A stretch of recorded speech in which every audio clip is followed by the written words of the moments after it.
طالبانو بیا په نیمروز کې له چا سره نښته کړې ده؟ څومره ایراني ځواکونه یې وژلي دي؟ ویډیو وګورئ او چینل همدا اوس سبسکرایب کړئ. د نیمروز کنگ ولسوالۍ په یو سرحدي سیمه کې د طالبانو او ایراني ځواکونو ترمنځ وسلواله نښته رامنځته شوې ده. سیمه ییزې سرچینې وایي چې دغه نښته پرون مازدیګر هغه مهال رامنځته شوه چې طالب ځواکونو د ایراني پوله ساتونکو لخوا د سیخ سر کانال د کیندلو مخه ونیوله. یو شمېر سرچینې وایي چې په دې نښته کې 2 ایراني پوله ساتونکي وژل شوي دي.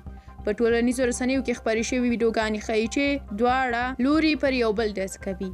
طالبانو او ایراني چارواکو تر اوسه بیا په دې اړه څه نه دي ویلي. دا لومړی ځل نه دی چې طالبان په سرحدي سیمو کې د ګاونډیو هیوادونو پوله ساتونکو سره نښتې کوي. تر دې وړاندې طالبانو د پاکستان، ترکمنستان او همدې ایراني پوله ساتونکو سره شخړې کړې دي او دغې هرې نښتې بېلابېل دلیلونه لرل. تاسو څه فکر کوئ چې طالبان ښه کار کوي که بد؟ خپل نظریات په دې اړه په کومنټ کې ضرور ولیکئ. موږ هم ستاسو نظرونه لولو. تر بلې ویډیو ښه وخت ولرئ. د خدای په امان.